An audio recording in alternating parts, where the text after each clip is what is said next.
tey ñi ngi am kontaante di dalal ki nga xamante ni muy Bamba Faye nekk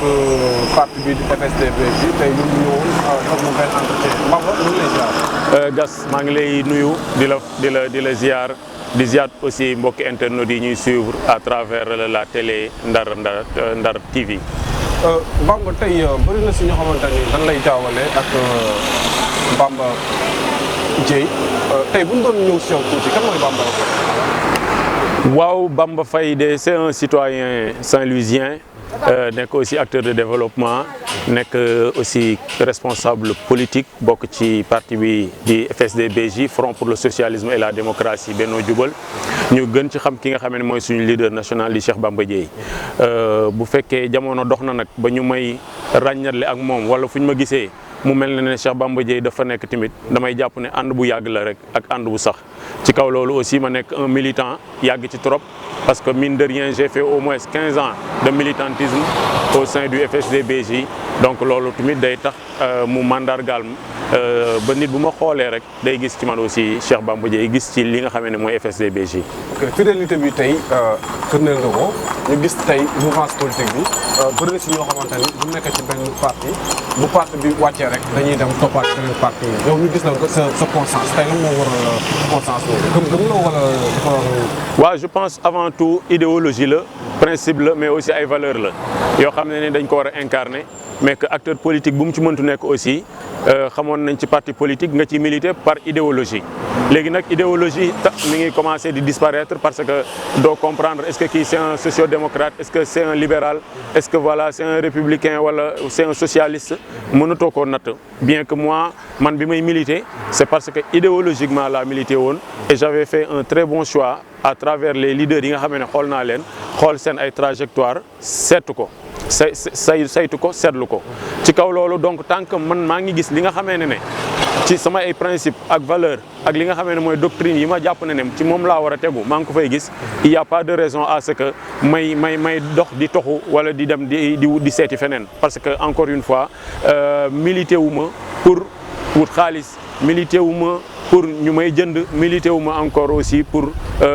lu neex nit mais damay milité pour man ba pare ci ay principes yu ma gëm ak idéologie yoo xam ne ñun moom laa gëm. mais Bamba tey dama leen li nga xamante ni mooy élection te ngeen nekk élection yi passé ñu gisoon ngeen naan nekk yéen a yoroon réew mi.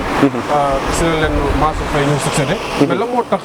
dama leen élection ba pare aussi tamit coow li bëri woon trop entre yéen ak ñi nga xamante ni moom mooy Yewwi Askan Wi te ñu jiital ki nga xamante ni mooy Abba Mbaye. waaw xam nga boo xoolee nous on a été à la commune de 2009 à 2014. ci diggante boobu yëpp mu am liggéey bu am solo bu fi am bu dee dañ ko doon natt ci bilan jàpp naa ne dañuy wax Cheikh Bamba Dièye am na fi raaya bu ne ndax décoré nañ ko fële ca Sorano ak ay mbokk meeram yu bari yu nekk ci biir Sénégal mu jël premier ci parmi les maires donc loolu ku ko am jàpp nañ ne sa liggéey moo la ko may waaye sa taxawaay bi nga taxawaay ci dëkk bi nga am ci dëkk bi moo la ko may ci kaw loolu aussi Saint-Louis ñu gis ne fayeeku na ci ak bilan bu am solo bilan bu reluisant ci secteur yëpp boo demoon ci côté sport nga gis ci ay avancées yu bëri nga ñëw ci lu mel ne santé nga gis ko ci lu mel ne éducation nga gis ko lu mel ne ci infrastructure aussi nga sentir ko donc yooyu yëpp bu amee ci jamono jooju mu koy liggéey je pense que ci la gars yi soog a comprendre puissance su commune xam ne commune kat ndeke mën na am réalisation yu mel nii parce que avant engouement bi commune am ci jamono ji amu ko woon waaye moom bi mu fi jaaree ba jàll ak réalisation yu mu def nit ñi xam ne lii c'est possible je pense que ci boobu la engouement wu commune ak xeexu ak xëccoo commune commencé gën a bëri ci kaw loolu aussi ma jàpp ne pour revenir à la question jamono toog na ñu bëggoon dellu siwaat parce que c'est une demande sociale Saint-Louisiens yi toogoon doon xaar la candidature de Cheikh Bamba Dièye nous en tant que parti et militant aussi ñu daal di porter sa candidature et que bi mu demee ba nekk signataire de la charte Yewwi Askan Wi nekk leader de parti national am fa ay naataangoom yu mu bokkaloon loolee nga xam ne moom la ñu dippee woon coalition bu mag boobu jëm ci taxawu Yewwi Askan Wi bi ñu ko defee donc à Saint-Louis et partout sur le territoire national dañ ñëwoon nañu jiital consensus fu Yewwi Askan Wi am 2 ou 3 candidats à la candidature aussi nañu ko remonter rek au niveau des instances suprêmes ñoom dinañ trancher donc si je reviens au cas de Saint-Louis tey li ñu waroon def mooy bi ñu demee ba ci tànn bi ñu amoon 4 candidats 2 yi retiré wu ba mu des ñaar dañu waroon yem ci ne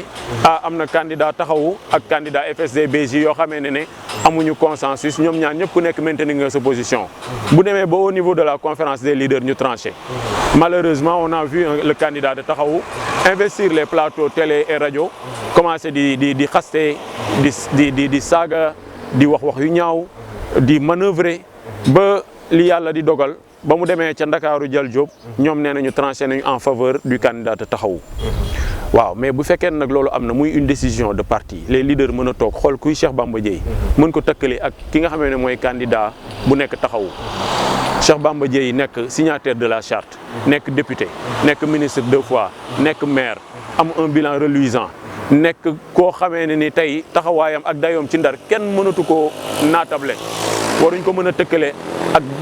benn nit rawatuma la ak nag xale boo xamee ne preuve sax amagoo ko ndax su ma nee preuve amagoo ko bi muy candidat bi boobu bu muy dem élection en 2014 1900 voix la amoon am ñaari conseillers ba mu ca jógee ñaari conseillers mi yëpp toxu nañu maanaam bàyyi nañu ko dem wuti ji feneen fu ñu nekk kon kooku tey boo ko doon làmb doo gis dara lu mu desee bu fekkee ne dañu jàpp ne politique yor sa làmmiñ la ak wax ju ñaaw rajo nga ne fa Naam Dramé télé nga ne fa Naam Dramé toog yor sa làmmiñ di xaste jàppal ne loolu mooy li gën a yomb ndax loolu ñëpp mën nañ ko xasteeg saaga mooy li gën a yomb ak di traiter nit ñi de tous les noms d'oiseaux jàpp naa ne ce n'est pas ça la politique. pour revenir au fait ginnaaw bi nga xamee ne tànn nañu nag ba tànn bi jeex mais comme nu muy doxalee rek nu muy demee ci dëkk yu bu nekk ci Sénégal ndax tey bi nga xamee ne am na des localités yoo xamee ne tu verras des militants de Pastef wala de taxawu sax wala de PUR xool na ne Yewwi Askan Wi kañ fa teg arrangé wu leen wala jàpp nañ ne am na ñeneen ñoo xamee ne ñoom lañ gën a déggool ñu jóg ànd ak ñoom mais bi ñu toogee tamit à Saint-Louis amuñu candidat mais ay la yëwoon ñun il faut que ñu jóg aussi participer dans l'action politique FSD/BJ liggéeyul pendant ces 7 ans pour mën a toog rek di xoole en spectateur Yewwi Askan Wi la ñu jàppoon ne moom la ñuy dinañ ñu tànn sans manœuvre sans calcul demeewul noonu donc on s'est résolument dit que il fallait que ñun ñu am candidat li ñu ci def nag c'est pas simple on a dit que bi résultat yi di génn verdict bi on l'a donné le même jour bi nga xamee ne ci la date limite de dépôt des cautions yi ci la doon am biñ ñu ko joxee ak fi nga xamee ne foofu la dépôt yi war a arrêté dafa jëmp mënatuñu woon demal suñu bopp waaye suñu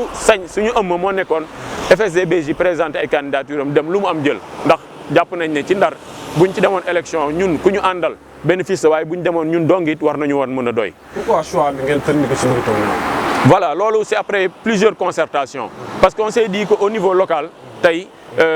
il faut que ñu am candidat Yewwi Askan Wi dañu trahir dañu def forfaiture dañu manœuvrer maanaam li nga xamee ne def nañ ko ñun jàpp nañ ne humiliation la sax lañ ñu doon bëgg a defal. waaw ku lay jéem a humilier nag ku la ne soxlawuma la ndax yow représenté wu dara jàpp naa ne bu fekkee tànn nañ ko mooy defatoo fa dara ñun loolu moom moo ñu dal. sax am na ay kàddu yu ñagas yoo xamante ni kii di Abba Mbaye yëkkati na ko tekk ci kaw leaderu FSD/BJ ñu teewlu kàddu yi te ñëwaat. 2017 ba muy nekk candidat fii nekk 4e sur la nationale daw Ndar ñu ne ko da ngay dem Ndar mu ne xalaatuma ko la tontu ay gorom moroomu gorom si biir télé tey kenn tànn ko mu gedd waaye kon baadolo la kon jarul woon topp jarul woon jàppale baadolo nag na nga koy bàyyi fii àdduna la lëngoo neex na trop waaye koo fi bàyyi mu dem ak yomb. ñu déglu kàddu yi tey yaa ngi seetaan léegi ci vidéo bi mu nekk kàddu yu choc ñoo xamante ne choqué na ñu bëri ñoo xamante ne ñu ngi seetlee ba am na si ñoo xamante ne sax dañ ne bëggoon nañu jàppale coalition Yewwi mais kàddu yi moo tax ñu téye seen loxo. mais duñu jàppale candidat Abba Mbaye est-ce que aussi tamit yéen loolu leen poussé ngeen dem ci mbir boo xoolee ci biir mbir mi li ci amoon solo mooy li ma jotoon a expliqué toll na jamono balaa ñuy tànn candidat ma ne la mu Abba investir télé yi ak rajo yi di wax sa saa bu génnee wax bi muy wax ju ñaaw dong la wax ju yaradiku wax ju tegginewul ba ñu toogee tamit am occasion nee nañu ko li ngay def amul njëriñ ndaxte bu fekkee ne dañoo war a ànd ëllëg dafa di jaadu ñu rafetal ko léegi ndax suba bu ñu tànnee Cheikh Bamba Dièye wala ñu tànn la mu nekk loo xamee ne dinañ mën a ànd bu rafet liggéey waaye bu fekkee nii lay continuer jàpp naa ne suba suñu ànd dana ñagas torop wala sax du mën a ne taxul ne mu continuer di ko def télé rajo mu continuer di wax mais nag bu fekkee ne loolu dafa am mooy ñun aussi dañu war a jël suñu ay responsabilité man damaa jël suma responsabilité ak képp ki nga xamee ne jàpp nga ne bu ñu toogee ñu xamal ñu ne ñun dañoo nekk ñoo xam dañoo ingrat ñu nga xam ne représenté wuñ dara dem na sax ba ne ñun duñ ay interlocuteur am li mu wax nii bu fekkee ne moom lu mu yàgg gëm la di ko wax ay Bamba Dièye dafa def lii Bamba Dièye dafa def laa je pense que ne loolu du woon débat bi ndax dañoo tolloon ci diggante bi nga xamee ne dañu waroon waxtaan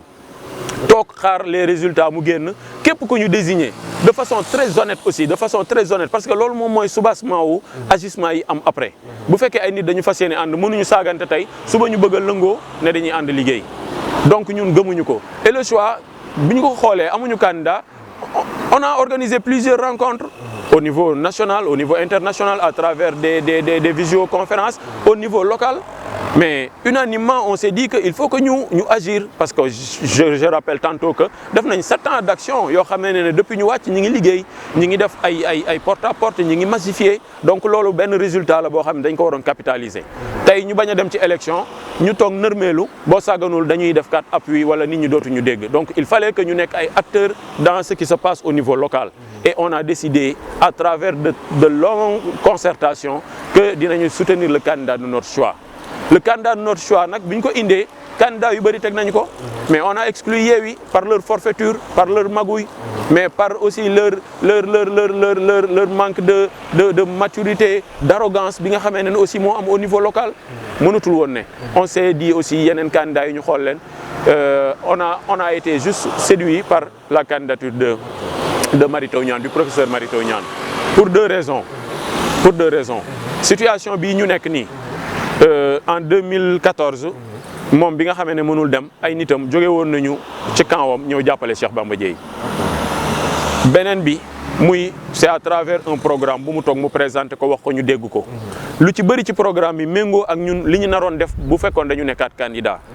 beneen bi tamit dañuy natt tey jamono ji nit lu muy def ci xam-xam bu mu am ñu jàpp ne xam-xam am na ko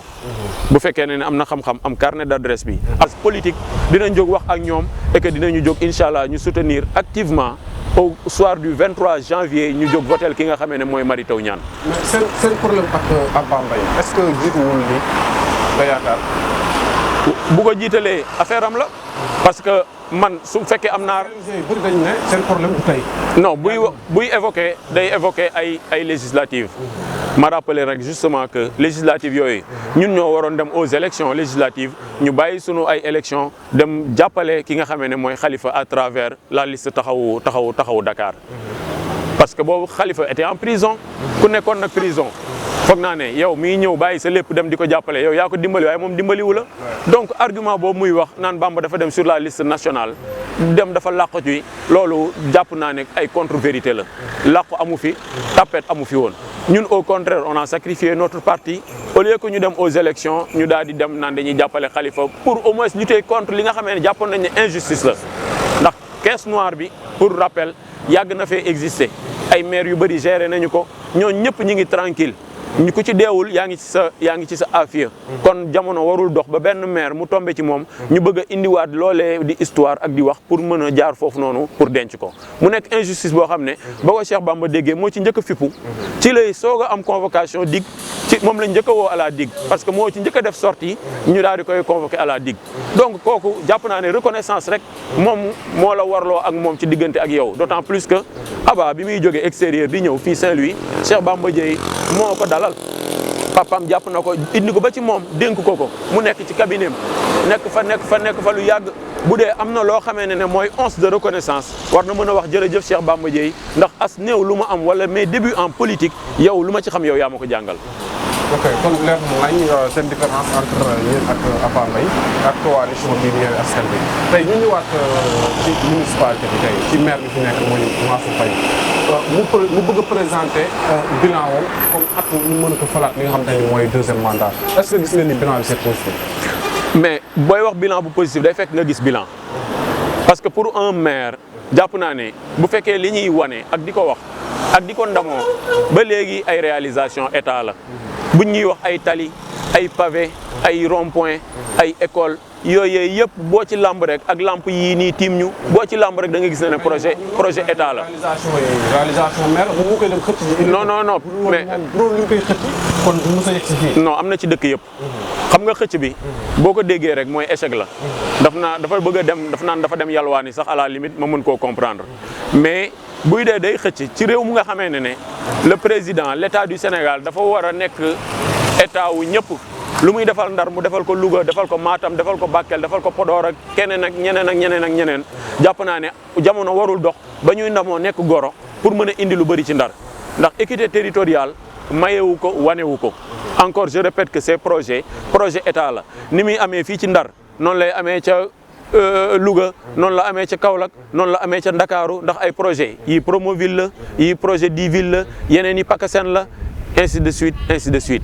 dem na sax bay jël ay projets yoo xam ne Cheikh Bamba Dièye moo ko fi bàyyee moomal ko boppam yenn yi jóge ci plan de développement touristique muy PDT yeneen yi jóge ci li nga xam ne mooy projet assainissement ba li am ca Gendar muy acting ak li nga xam ne mooy projet reconstruction maison de l'île yooyee projet bu fekkee dañ koo bëgg a moom nañu am amabilité ak honnêteté intellectuelle wax na ne lii bi ñu ñëwee dañ fekk Cheikh Bamba Dièye defar lépp lancer marché yi wut xaalis bi signer convention yi travaux yi démarré ñu am wërsëg bokk ñu yeggali ko loolu bu ñu ko waxee Saint-Louisien mën nañ leen ko nangul mais ñu bàyyi di langaamu ci ay bilan jàmbur bu ñu waxul état rek wax ay projets yoo xam ne Cheikh Bamba Dièye moo ko fi bàyyi. mais Bamba foofu dañ fay teg suñu loxo. suñu baaraam mooy ci bi nga wax assainissement wu Gendar ak programme bu PDT bi taxoon mu toj mosquée yi nekk foofu tey jii bëri na si Gendar ñoo xam te ni nee nañ dañuy voté ki nga xam te ne mooy le maire parce que moom moo leen ko indil moom moo leen ko indil di canalisation yi moo leen indil assainissement tey ñu bëri aussi tamit nee nañ dañuy voté le maire parce que tey boo demee Gendar seen route bi nga xam ne moo def hydrobase monsieur le maire moom moo ko def si mandat wam tey lan ngay wax ci loolu noonu te aussi ñu ngi dégg say kàddu nga ne Bamba moom moo ko sanc kii ñëw yeggale ko. waaw loolu muy dëgg bu wër ndax xam nga tey li ma lay indil misaal mooy waa Gendar bu ñu toogoon xalaat tuuti rek wala xool rek settantal dinañ xam ne acting projet assainissement ba muy démarré Mansour Faye faloogul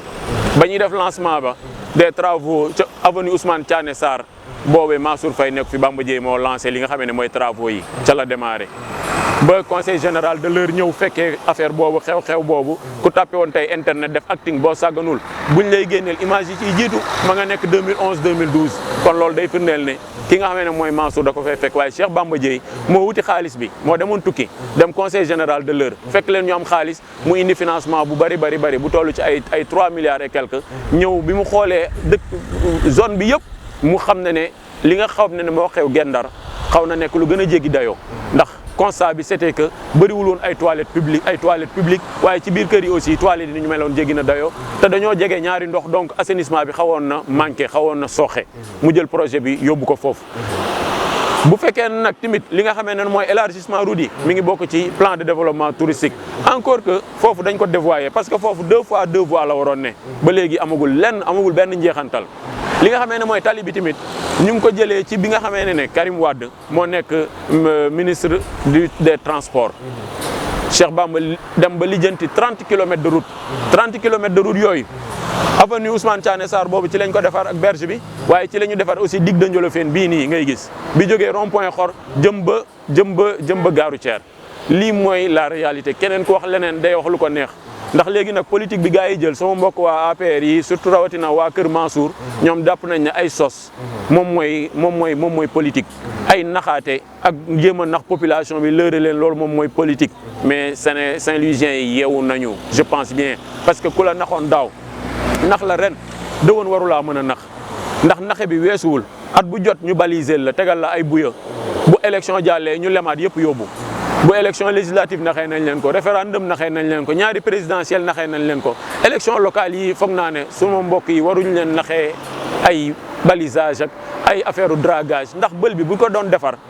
nañ ko bu yàgg dañ ko narul defar moo tax ñuy nekk chaque élection ñu taafantoo ko et bëri na lu ñu def ci dëkk bi ci yàqum xaalis bu doon ñor na leen dëgg buñ ko indee ci langue de barbarie defar bël bii nga xam ne rey na ay doomu Ndar yu bari waaw ma jàpp ne nag tey jot na Saint-Louisiens yi daal di yeewu xam ne naxaate bi dafa doy réalisation kuy liggéey ak ki nga xamee ne day wax foog naa ne ndróowuñu ñu war a nag jël suñu yëf seet ko bu baax a baax xool kuñ koy dénk ndax toog di naan dem leen ci diw di orienté même tolluma foofu mais jàpp naa ne ki nga xam ne dafa yoroon def ay preuve am te defu fi dara lu nit mën a xam jàpp naa ne kooku ku ko dénkaat sa yëf yaa tooñ sa bopp ndax kuy toji ay kër suufoo suuf nga jël sa ay ñoñ ngay séddool yow lijjanti woo askan bi xooloo néew di doole yi sa quartier amaana bu fekkee ne fépp tali wër na ko it bàyyi nga yeneen quartier yi ku ci nekk ñu am ay poto taa ndox ñun suñ terrain bi ñoo ko ngaccal suñu bopp donc dafa nekk ay mbir yi nga xamee ne bu dee jaaxaanaa yu maire la mu war a toog nekkal fi askan bi yëpp jamono warul dox ba pour ñu def ay réalisation dañoo war a toog di xool fan la adjoint au maire dëkk wala fan la monsieur le maire dëkk wala fan la première dame dëkk pour mën fa def ay réalisation loolee mooy lu ñaaw mooy loo xamee ne ni ñun ñëpp teg nañ ci suñu bët te war nañu mën a jóg nag takk suñu tubay daal di xeex ak jàmmaarloo ak lool. ok tey Bamba avant dernière question tey naka nga gisee yeneen candidats yi. bon je les respecte. parce que xam nga tey élection locale moo ni mel. nit day am ambition nit day am bëgg-bëgg. waaye warul tax nit ñàkk sagoom bu may wax ñàkk sagoom mooy ku mel ne candidat wu Yewwi Askan bi ci Saint-Louis. ndax ñàkk sagoom mooy toog di xalab ak di wax ju ñaaw jëmale ko ci sa ay mag sa ay kilifa. loolu du lu tegg ne du lu ko war. te rafetul bu dee nag yeneen candidats yi je sais que ils sont au nombre de 8 tey candidat bu ci nekk je pense que suffisamment représenté nga Saint-Louis suffisamment taxaw nga pour Saint-Louis suffisamment et que tey boo toogee ba jël sa candidature déposé ko je pense que mooy am nga ay visée am nga loo gis ci Saint-Louis yàlla dafa def na ne ñooñee géré guñu te ku géré gul day naqaree natt lu dul yaakaar rek ngay mën a am ci moom mooy dal ci candidat yooyu mooy dal même ci ki ma àndal yaakaar bu rafet la ñuy am ci ñoom ma jàpp ne le champ politique est là tey ci élection la ñu jëm waaye du mbirum adversité du mbirum animosité waaye dafa nekk ne am dénk ma defaral la moom jarul wax ju ñaaw jarul xuloo jarul xeex. ok tey sa kàddu bu mujj. sama kàddu bu mujj moom du suma mbokk yi militants yi FSD/BJ suma ay camarades. waaw di wax ne aussi l'alerte a sonné et que ku xool dénouement affaire yi ak nu muy doxalee. nga xam ne FSD/BJ représenté na fi lu bëri ci Sénégal waaw ndax tey nekkuñu candidat waaye ku wax rek balaa sa làmmiñ a safe sax nga tudd ci Cheikh Bamba Dièye wala nga tudd ci FSD/BJ loolu li koy mandargal mooy mbir yi ñoo ngi commencé changé et que bu fekkee ne jamono di dox na ba ñu jàpp ne ñun kat dafa am lu ñu ciy représenté ñun ñoo ko war a wane ñu jóg liggéey massifier préparer li nga xam ne mooy les législatives et jàpp naa ne bu ñu ko defee au soir aussi de ces élections on verra un nouveau parti benn parti bu gën a dynamique benn parti bu gën a reconstitué wu mais aussi beneen parti boo xamee ne lépp luy xewati ci dëkk bi dinañ ci nekk ay acteurs sûrs de changement. ok maa ngi lay jaajëfal Bamba bu baax. maa ngi leen di remercier yéen waay jërëjëf maa leen di remercier jaajëfal aussi tamit bépp internet Télé Ndar jaa ngeen jëf kon ñu leen jox di daje ak beneen émission.